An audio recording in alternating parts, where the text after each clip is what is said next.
Assalamualaikum warahmatullahi wabarakatuh.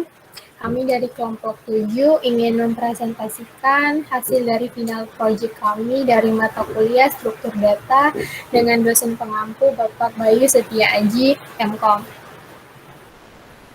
Oke, di sini nama kelompok kami. Nah, pertama Rifin Yunianta dengan NIM 20113763 sebagai ketua. Kemudian nama anggota yang diurutkan sesuai urutan NIM. Pertama saya Indiani Mutyasari, kemudian ada Faza Imran Imron dengan NIM 20113739, kemudian Anas Fikri Hanif dengan NIM 20113743, dan yang terakhir Bimo Adi Nugroho dengan NIM 20113754. Oke, untuk final project kami membuat yaitu denah untuk penjualan tanah. Oke, jadi untuk denah penjualan kami yaitu akan ada tersedia atau fitur-fitur atau menu yaitu 1. Pembelian tanah, kemudian 2. Show denah tanah, yang ketiga detail status pembelian, dan keempat keluar. Nah, untuk menunya sendiri kami menggunakan fungsi looping dengan while true. Oke, untuk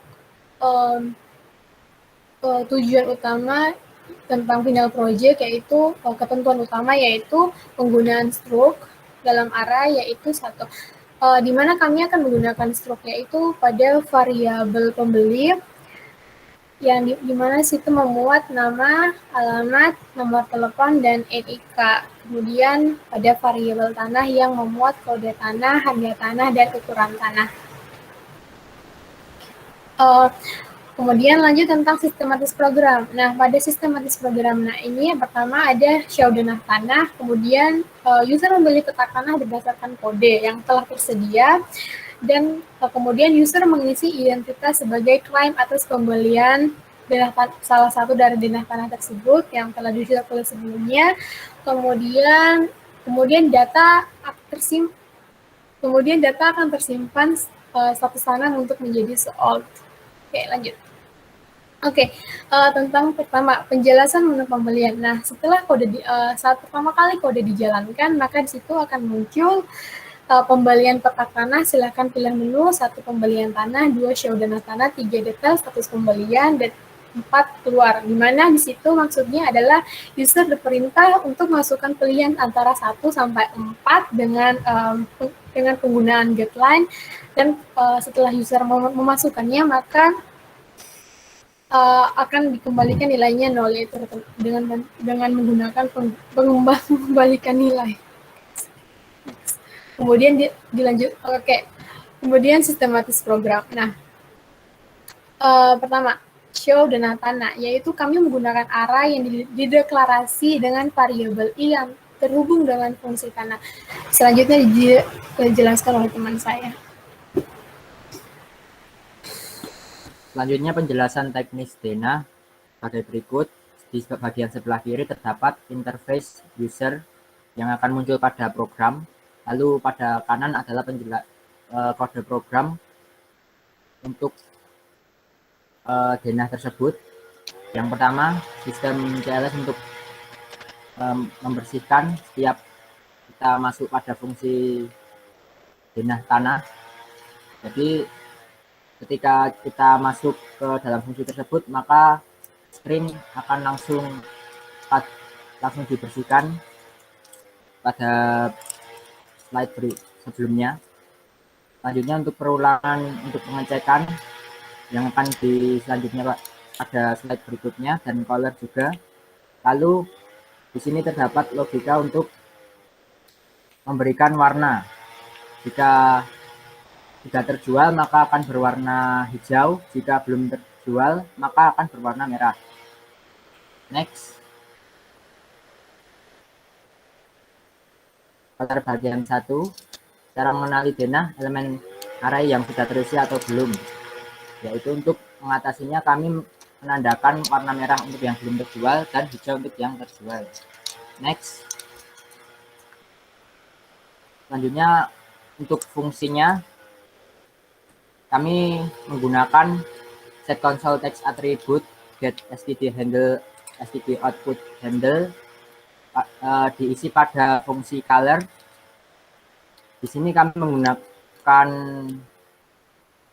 library conio.h untuk menggunakan fungsi tersebut. Lalu untuk menggunakan fungsi tersebut, kita hanya perlu memasukkan kode warna. Untuk kode warnanya sebagai berikut. Color 4 berarti akan muncul pada kode berikutnya akan berwarna merah. Color 2 berwarna hijau, color 7 putih, color 5 ungu. Next. Di sini untuk fungsi pengecekan, jadi kita menggunakan perulangan array untuk mengecek apakah kodenya sudah tepat yang akan diisikan atau tidak. Jadi untuk validasi, jika kita mengisi kode tanah nomor 1, maka yang akan kita berikan tanda sold atau terjual itu pada kode tanah nomor 1. Seperti berikut. Selanjutnya akan dijelaskan oleh teman saya, Bimo. Baik, saya akan melanjutkan penjelasan tentang program ini. Nah, ini untuk sistematis program berikutnya. Setelah tadi dijelaskan tentang tampilan denah tanah, nanti yang berikutnya yang akan saya jelaskan ini adalah tahap di mana user atau pembeli memilih petak tanah berdasarkan kode yang sudah ada di denah tanah tadi. Nah, dari denah tanah tersebut itu ada urutan angka sebagai elemen array. Nah, kemudian user itu melakukan pengisian data diri sebagai bentuk identitas pembelian. Oke, lanjut. Nah, ini untuk kode pengisian identitas dirinya, di mana nanti ada output masukkan data diri Anda, kemudian nanti pembeli ataupun user diminta untuk memasukkan nama dari pembelinya, itu nanti akan masuk ke dalam variabel nama underscore pembeli. Kemudian memasukkan alamat, itu nanti akan masuk ke variabel alamat. Kemudian nomor telepon akan masuk ke variabel nomor underscore telepon, dan NIK akan masuk ke variabel NIK. Nah, setelah tadi user memasukkan data-data yang diminta, data-data tersebut nantinya akan disimpan dalam struct pembeli. Nah, pembeli counter nama underscore pembeli sama dengan nama underscore pembeli, itu untuk menyimpan nama dari pembelinya. Kemudian untuk variabel berikutnya alamat, nomor telepon, NIK, dan juga kode tanah. Oke, lanjut. Untuk yang berikutnya akan dilanjutkan oleh teman saya, Anas.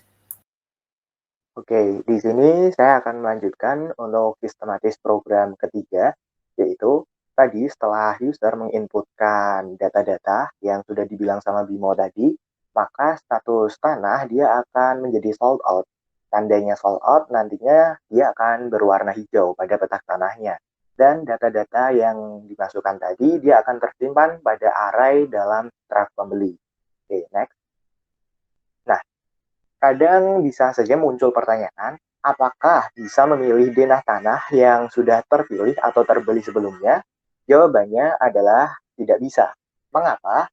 Karena di sini kami sudah memberikan validasi agar tanah yang sudah terbeli ya tidak bisa terbeli lagi. Ini untuk mengatasi agar user tidak kebingungan begitu.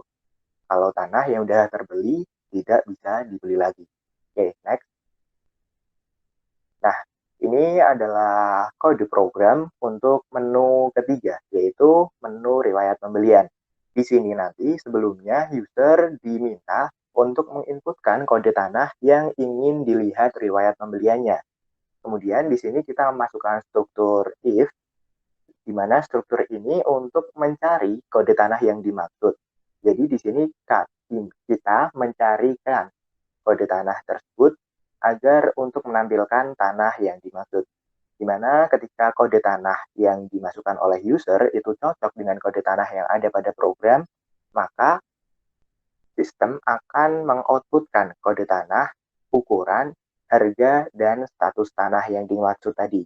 Nah, untuk bagian status, dia akan mengikuti tanah sold, di mana ini tadi udah dijelasin sama Arifin pada menu chat. Ketika tanah sold-nya dia sudah true, maka statusnya akan terjual. Ketika else, artinya tanah sold-nya itu masih false, dia akan menampilkan belum terjual. Oke, next. Nah, sekian adalah penjelasan singkat mengenai gambaran umum tentang kode dan program kami. Untuk selanjutnya, untuk demo program akan didemokan oleh Faizal.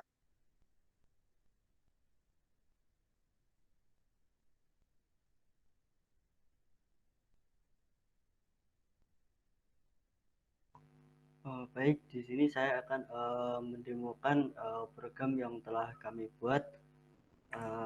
Langsung saja kita ke programnya.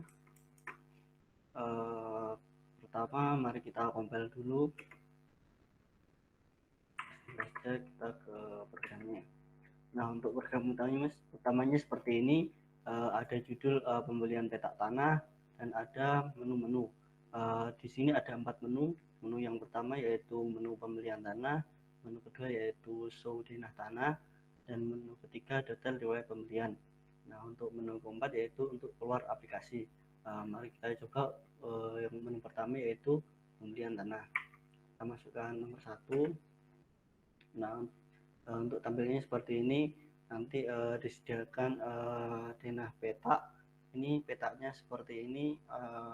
Tandanya yaitu petak warna hijau sudah terbeli dan petak warna merah belum terbeli. Nah, ini belum terbeli semua.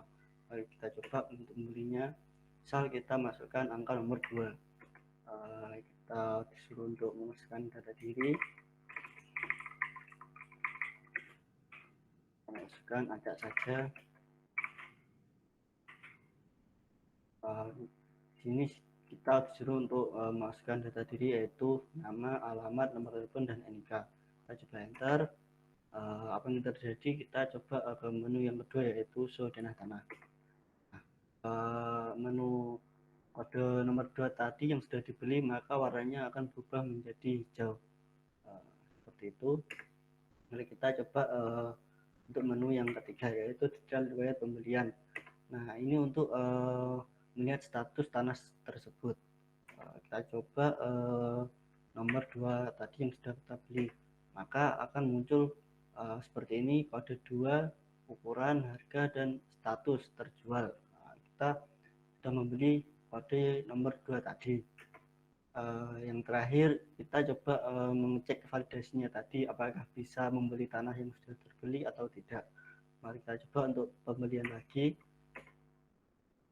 Nah, kita masukkan nomor yang sudah dibeli, misal nomor 2, karena warnanya sudah hijau, maka akan muncul maaf petak tanah tersebut telah terjual karena sudah dibeli oleh user yang pertama tadi.